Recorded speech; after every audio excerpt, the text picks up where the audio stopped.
Hello students, today we will start with the topic पूरक समुच्चय या डिफरेंस ऑफ टू सेट्स, है ना। सेट्स में हम लोग पिछले जहाँ तक पढ़ चुके थे, पिछले हम लोगों ने यूनियन और इंटरसेक्शन की प्रॉपर्टीज पढ़ी थी। आज हम लोग शुरू करेंगे डिफरेंस ऑफ टू सेट्स। ठीक है, डिफरेंस ऑफ टू सेट्स या हिंदी में से कहते हैं दो समुच्चयों का अंतर।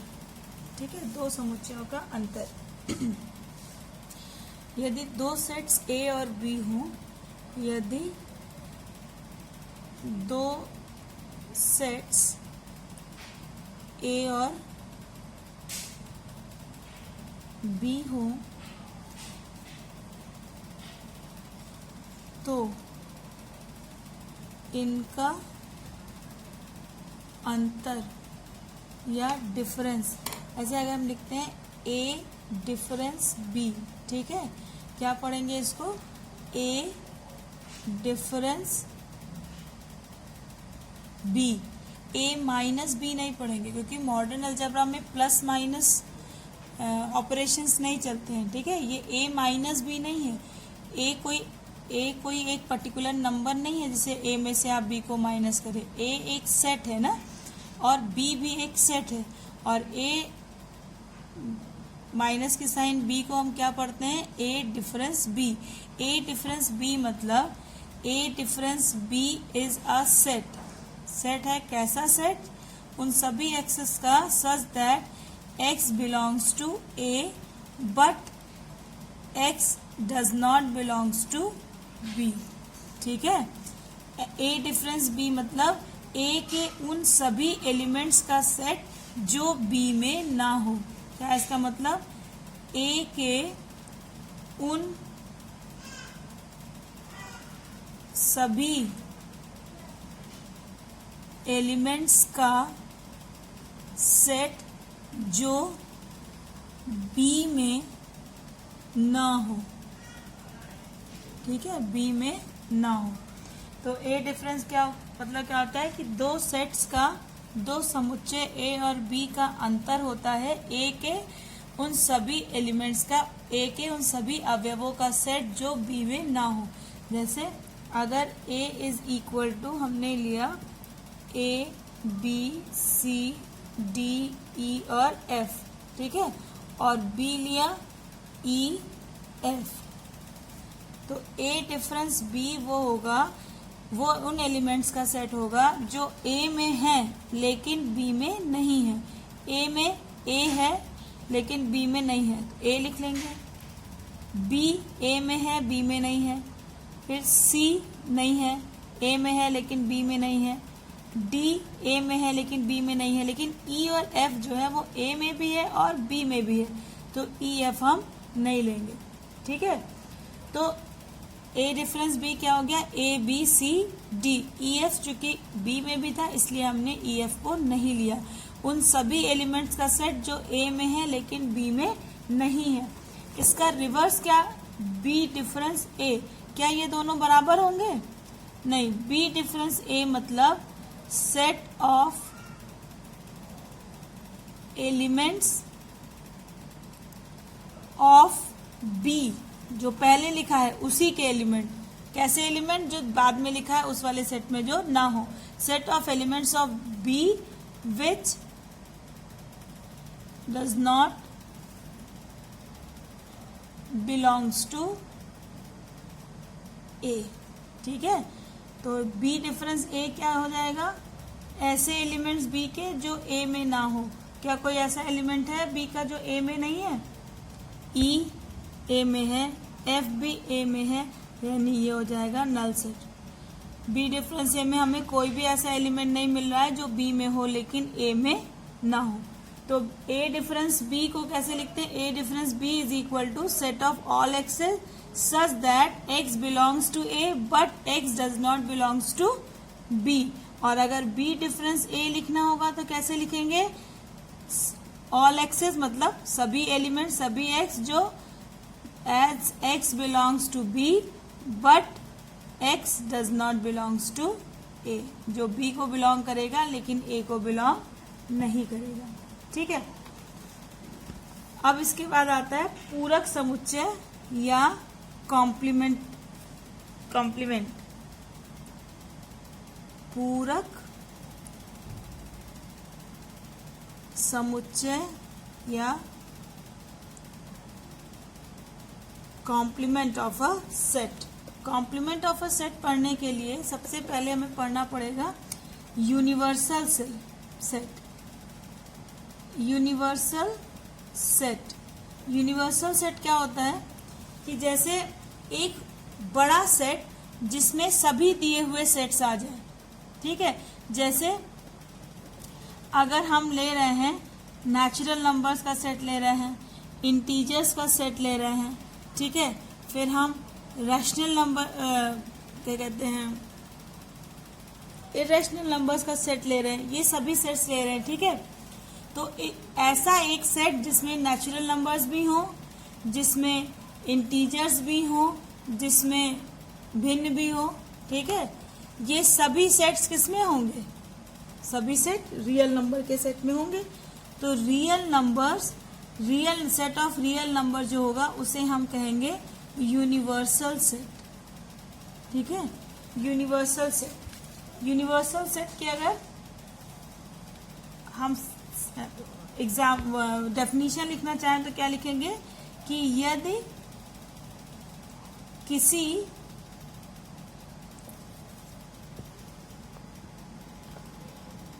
निश्चित संदर्भ में, निश्चित संदर्भ से यहाँ पे हम नंबर्स ले रहे थे, हम हो सकता है अल्फाबेट्स ले लेते। ठीक है, किसी निश्चित संदर्भ में दिए गए सभी सेट्स, सभी समुच्चय एक निश्चित सेट के सबसेट्स होते हैं। ठीक है, यदि किसी निश्चित संदर्भ में दिए गए सभी सेट्स एक निश्चित सेट के सबसेट होते हैं तो इस निश्चित सेट को, तो इस निश्चित सेट को यूनिवर्सल सेट या समष्टीय समुच्चय कहते हैं, सार्वत्रिक समुच्चय कहते हैं। ठीक है, तो इस निश्चित सेट को यूनिवर्सल सेट या सार्वत्रिक सेट, सार्वत्रिक समुच्चय कहते हैं। ठीक है, इसको जनरली हम U से रिप्रेजेंट करते हैं, U। यूनिवर्सल सेट यहाँ पे क्या हो जाएगा इस संदर्भ में हो जाएगा यूनिवर्सल सेट R। क्यों? क्योंकि नेचुरल नंबर का सेट भी R का सबसेट है, इंटीजर्स का भी R का सबसेट है, Q भी R का सबसेट है। ये सभी जितने भी सेट्स हैं ये इसके सबसेट्स हैं। जैसे हम अगर कहें कि A is the set of all alphabets, है ना, इंग्लिश अल्फाबेट के सभी ABCD पूरा A से लेकर Z तक के सभी अल्फाबेट्स हैं इसमें। ठीक, अब हम B डिफाइन करें, वॉवेल्स का सेट AEIOU। C डिफाइन करें ACEGI।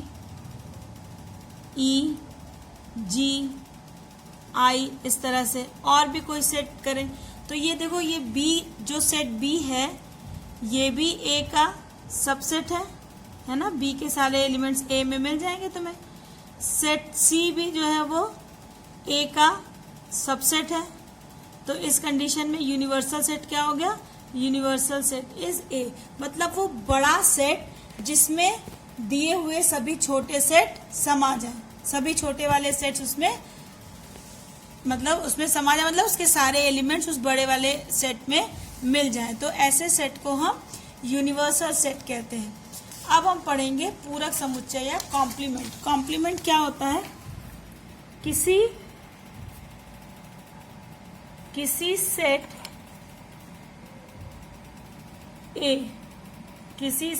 ए का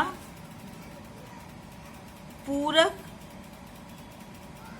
समुच्चय है। पूरक समुच्चय कैसे लिखते हैं? ए डैश, पढ़ते क्या है इसको? Complement of A, complement of A, ठीक है। पूरक समुच्चय या कॉम्प्लीमेंट ऑफ ए क्या होता है? कॉम्प्लीमेंट, किसी सेट ए का पूरक समुच्चय ए डैश वह सेट है जिसमें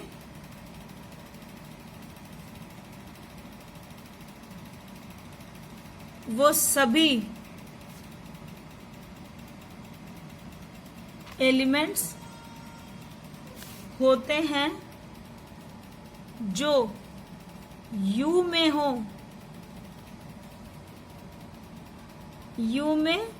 मतलब यूनिवर्सल सेट में हो, लेकिन ए में ना हो, ठीक है।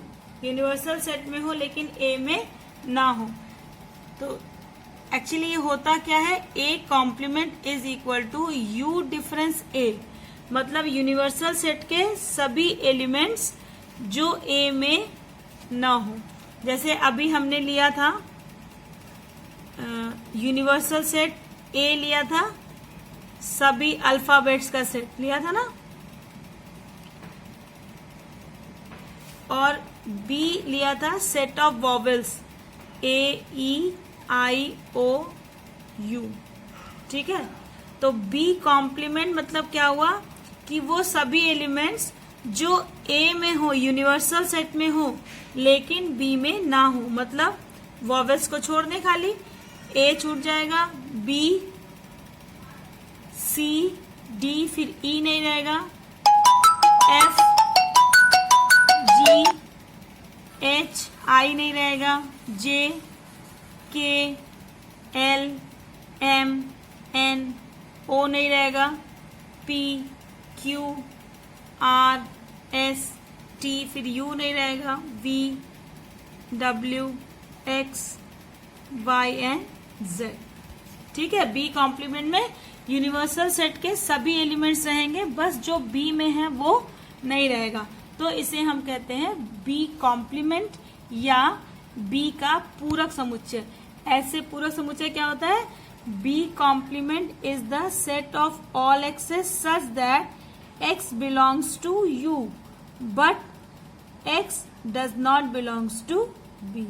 ऐसे सभी एलिमेंट्स जो बी में यूनिवर्सल सेट में हो लेकिन बी में ना हो, यानी अगर इसको ध्यान से देखो तो हर एक, जैसे ये यूनिवर्सल सेट था, इसका एलिमेंट, हर एलिमेंट या तो बी में होगा या तो बी कॉम्प्लीमेंट में होगा। यूनिवर्सल सेट में ए से जेड तक सभी नंबर्स थे, सभी लेटर्स थे। अब देखो बी कॉम्प्लीमेंट में ए नहीं है लेकिन ए बी में है, बी में बी नहीं है, सी नहीं है, लेकिन वो बी कॉम्प्लीमेंट में है, ई बी कॉम्प्लीमेंट में नहीं है तो बी में है। इसका मतलब क्या हुआ कि अगर हम दोनों सेट को मिला दें, यानी बी यूनियन बी डैश ले लें, तो ये पूरा यूनिवर्सल सेट हो जाएगा, है ना। जो एलिमेंट्स यहाँ नहीं होगा वो यहाँ होगा, जो यहाँ नहीं होगा वो यहाँ होगा। तो अगर x b को बिलोंग करता है तो इसका मतलब x b डैश को बिलोंग नहीं करेगा, और अगर x b डैश को बिलोंग करता है तो इसका मतलब x b को बिलोंग नहीं करेगा, ठीक है। अगर b कोई भी एलिमेंट या तो b में होगा या तो b कॉम्प्लीमेंट, यस अगर सेट a है तो a में होगा, और a अगर a में है तो a कॉम्प्लीमेंट में नहीं होगा, अगर a कॉम्प्लीमेंट में है तो a में नहीं होगा। तो b union b dash is equal to universal set होता है। और अगर हम इंटरसेक्शन निकालें b इंटरसेक्शन b डैश, तो आप देखेंगे कि बी और बी डैश में कोई भी एलिमेंट कॉमन नहीं है, क्योंकि हमने बीन के वही एलिमेंट अलग कर दिया है जो बी में था। तो B union B complement is always equal to 5। B intersection B complement is equal to always 5 and B union B dash is always equal to universal set. Okay, now ये यहां तक तो डेफिनेशंस हो गई सारी। अब इसके बाद हम थ्योरम्स प्रूव करेंगे और वेन डायग्राम सीखेंगे। वेन डायग्राम, सबसे पहली बात कि वेन डायग्राम क्या होता है। वेन डायग्राम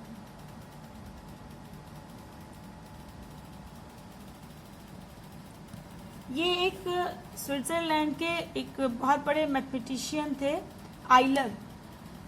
तो उन्होंने सबसे पहले सेट्स का पिक्टोरियल रिप्रेजेंटेशन शुरू किया। पिक्टोरियल रिप्रेजेंटेशन क्या होता है? पिक्टोरियल रिप्रेजेंटेशन मतलब होता है गणित को चित्र की सहायता से, ठीक है। पिक्टोरियल है ना, पिक्चर्स या चित्र की सहायता से व्यक्त करना, ठीक है। किसी चीज को, किसी फिगर, क्योंकि इसको लिखने से, इस तरह से पढ़ने से, हमेशा अगर आप किसी पिक्चर को देख के पढ़ते हैं तो वो पढ़ना ज़्यादा कन्वीनियंट होता है। तो किसी टॉपिक को या मैथमेटिक्स के किसी फॉर्मूलेशन को पिक्चर के फॉर्म में रिप्रेजेंट करना, किसी कॉन्सेप्ट को पिक्चर के फॉर्म में रिप्रेजेंट करने को हम कहते हैं पिक्टोरियल रिप्रेजेंटेशन। तो सबसे पहले आइलर ने समुच्चयों को, सेट्स को गोलों में, ऐसे घेरों में व्यक्त करना शुरू किया, ठीक है। ऐसे एक सेट्स के एलिमेंट को पूरा एक गोला बना के उसके अंदर लिखा, दूसरे को उसके अंदर लिखा, इस तरह से। तो पहले सर्कल्स का उपयोग होने लगा। उसके बाद जब 19th सेंचुरी आई तो 19th सेंचुरी में एक ब्रिटिश मैथमेटिशियन थे जॉन वेन, ठीक है। जॉन वेन ने वेन डायग्राम, या हिंदी में कहते हैं उसे वेन आरेख, वेन उनके नाम पर है, इसकी हिंदी नहीं है कोई अलग से। वेन जो है वो सर वेन, जॉन वेन के नाम पर है ये, क्योंकि उन्होंने सेट्स का जनरलाइज फॉर्म जो है, एकदम व्यापक स्तर पर उसे पिक्टोरियल फॉर्म में, चित्र के द्वारा सर्कल्स में व्यक्त करने की विधि निकाली, जिसे हम वेन आरेख कहते हैं। वेन आरेख की सबसे खासियत क्या है कि वेन आरेख में हम यूनिवर्सल सेट, एक रेक्टेंगल का यूज करते हैं, और जैसे इसमें आइलर में केवल सर्कल का यूज हुआ था, लेकिन वेन ने उसे और थोड़ा एलैबोरेट किया और व्यापक किया। उन्होंने सबसे पहले बाहर एक रेक्टेंगल बनाया। This rectangle represents the universal set, ठीक है। बड़ा वाला सेट यूनिवर्सल सेट को रिप्रेजेंट करता था, और इसके अंदर जितने भी, इस यूनिवर्सल सेट के अंदर उसके जितने सबसेट्स होते थे उन सबको इसके अंदर रिप्रेजेंट करता था। जैसे ये सेट ए है, ये सेट कोई बी है, कोई दूसरा सेट इसमें सी है। अगर ये एक दूसरे के में कॉमन एलिमेंट्स हैं तो ये इस तरह से ओवरलैपिंग वाले सर्किल बनते हैं। कॉमन एलिमेंट अगर हैं, जैसे अगर ये यूनिवर्सल सेट है, मान लो रियल नंबर्स का सेट लिया हमने, ठीक है, ये हमारा यूनिवर्सल सेट है। अब एक सेट ए लिया जिसमें 1 2 3 4 5 ये एलिमेंट्स हैं। एक सेट हमने बी लिया जिसमें 2 4 6 8 ये सारे एलिमेंट्स हैं। एक सी लिया जिसमें 10 11 12 ये एलिमेंट्स हैं, ठीक है। अब ये सभी रियल नंबर्स में आएंगे तो हमारा यूनिवर्सल सेट क्या हो गया? यूनिवर्सल सेट हो गया U, ठीक है। अब जो कॉमन एलिमेंट्स हैं यहाँ पे A और B के कॉमन एलिमेंट्स क्या हैं? 2 कॉमन है और 4 कॉमन है ना, तो ये यहाँ पर भी है और यहाँ पर भी है। तो ये वाला जो पोर्शन है ये कॉमन है। ये जब आप सर्किल ड्रॉ करेंगे तो इस सर्किल में भी ये हिस्सा आएगा और इस सर्किल में भी ये हिस्सा आएगा। तो जो कॉमन एलिमेंट है 2, 4 को वो यहाँ लिखते हैं। ठीक है, थोड़ा और मैं बड़ा कर दूं पिक्चर।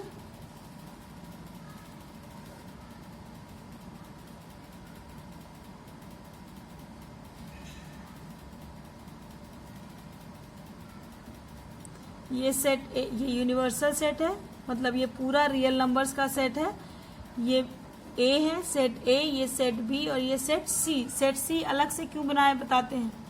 तो ए और बी में कॉमन एलिमेंट्स है ना, इसलिए ये कॉमन एरिया शेयर कर रहे हैं। लेकिन सी में कोई कॉमन एलिमेंट नहीं है, सी बिल्कुल अलग है, लेकिन है तो रियल नंबर ही, इसलिए इस रेक्टेंगल के अंदर वो रहेगा। ठीक है, तो जो कॉमन नंबर्स हैं उनको हम कॉमन एरिया में लिखेंगे।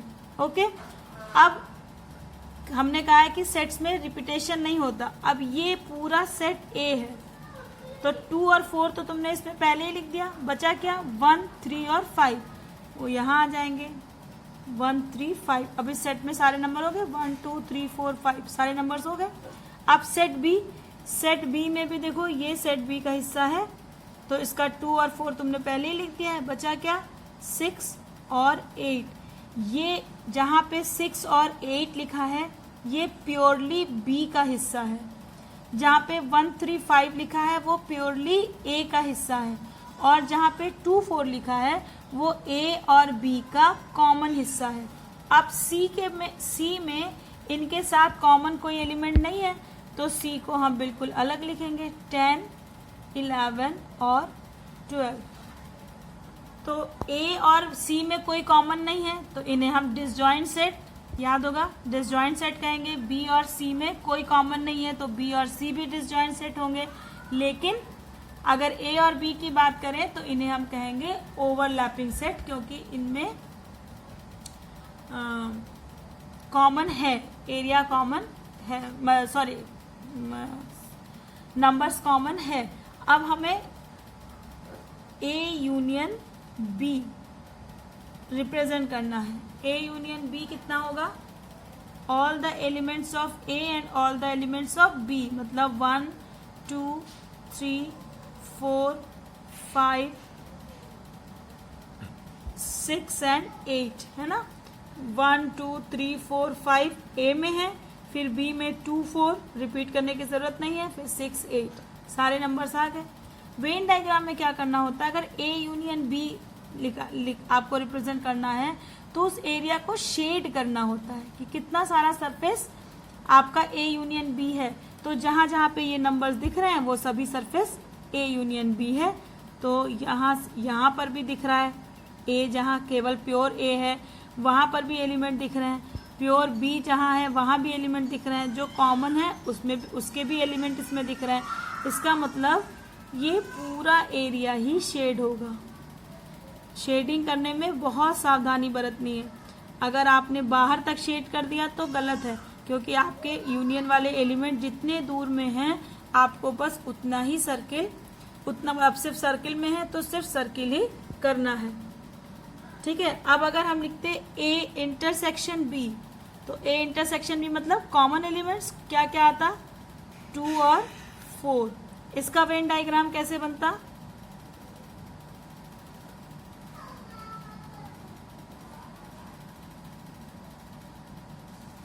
फिगर तो पूरा ही बनेगा, बस शेडेड एरिया चेंज होगा। ये ए, ये बी, 1, 3, 5, 2, 4, इधर 6, 8, इधर 10, 11 और 12। अब इसमें इसका एलिमेंट 2 और 4 है। कहाँ पर है 2 और 4, सिर्फ इतनी दूर में है ना, तो इसको हम केवल शेड करेंगे। तो ये हो गया तुम्हारा ए यूनियन बी और ये हो गया ए इंटरसेक्शन बी। मतलब ए यूनियन बी में पूरा एरिया होता है, ठीक है, दोनों सर्कल का सरफेस, और ए इंटरसेक्शन बी में केवल कॉमन सरफेस होता है। अब अगर हम कहें कि ए difference B, A difference B क्या होगा, ऐसे एलिमेंट्स, यहां से देखो ऐसे एलिमेंट्स जो ए में है लेकिन बी में नहीं है। तो 2, 4 जो है ए में तो है लेकिन साथ ही साथ बी में भी है ना, तो क्या आएगा, केवल 1, 3 और 5 ऐसे एलिमेंट्स हैं जो ए में है लेकिन बी में नहीं है। 1, 3, 5 इसको कैसे रिप्रेजेंट करेंगे,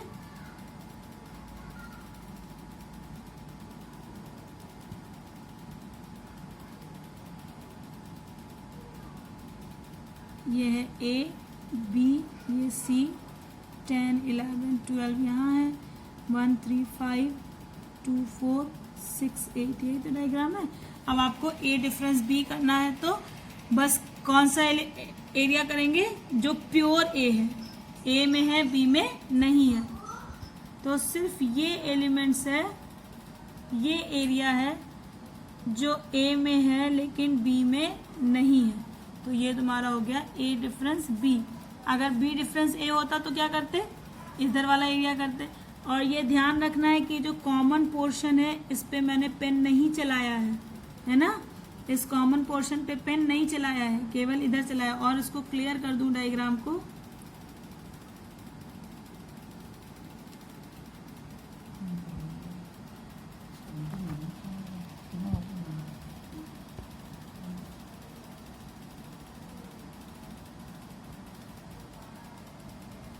ये वाला पोर्शन है केवल, ठीक है। इस तरह से हम वेन डायग्राम बनाते हैं। आपकी बुक में सभी ऑपरेशंस के लिए वेन डायग्राम दिया है, ए यूनियन बी दिया है, ए इंटरसेक्शन बी दिया है, ए डिफरेंस बी दिया है, बी डिफरेंस ए दिया है, ए कॉम्प्लीमेंट दिया है, ठीक है, और ए इज सबसेट ऑफ बी भी दिया है, ठीक है। आपका आज के लिए होमवर्क है कि इन सभी डायग्राम्स की प्रैक्टिस करना है, इन सभी डायग्राम्स को देखना और उसको प्रैक्टिस करना। अगर किसी डायग्राम को समझने में कोई दिक्कत हो रही हो तो आप मुझे उसे पूछ सकते हैं। A union B, all elements of A, all elements of B, A intersection B, common elements of A B, A difference B, element of A जो बी में ना हो, बी डिफरेंस है, एलिमेंट ऑफ बी जो A में ना हो, A complement वो एलिमेंट जो ए में ना हो यूनिवर्सल सेट में हो, और ए सबसेट बी इज कि all the elements of A is an element of B, ठीक है। तो इन सभी वेन डायग्राम्स की आप आज प्रैक्टिस करेंगे and then let me know if you have any type of difficulty, let me know, I will clear it. Some student ask me for the solution of exercises. Some student has asked me during the doubt session में कुछ बच्चों ने मुझे मांगा था, तो I will give you the PDF, but it is just because कि आपने अभी नया शुरू किया है पढ़ना, otherwise try the exercises by yourself, ठीक है। अपने आप एक्सरसाइजेस कीजिए। Then if you need help in any particular question, if you have any doubt, कुछ डाउट है, कुछ डिफिकल्टी है किसी पर्टिकुलर क्वेश्चन में, then you are free to ask, कभी भी मुझसे पूछ सकते हैं। But first of all try to do the exercise by yourself, ठीक है। Now you are in class first year and it is necessary, ये बिल्कुल जरूरी है कि आप कॉन्सेप्ट्स को समझें और समझने के बाद उसे अप्लाई कर पाएं, क्योंकि अगर अप्लाई नहीं कर पाएंगे तो आप मैथ्स को याद नहीं कर सकते हैं। और ना ही सवाल लिमिटेड है, जरूरी नहीं है कि क्वेश्चन आपकी बुक में से ही आए। हाँ, let me clear one thing कि मैथ्स का पेपर जरूरी नहीं है कि आपकी बुक से ही बने, इसलिए कॉन्सेप्ट समझना और उन कॉन्सेप्ट्स को अप्लाई करना सीखना ये बहुत जरूरी है। इसलिए वर्किंग रूल को अच्छे से समझिए, वर्किंग रूल को लिखिए और उसके बाद एक्सरसाइजेस को सॉल्व कीजिए, ठीक है। बट अगर किसी पर्टिकुलर क्वेश्चन में डिफिकल्टी है, किसी पर्टिकुलर क्वेश्चन में कोई डाउट है, तो आप उसे बेझिझक पूछ सकते हैं, ठीक है। So till then, good bye, be safe, keep on practising.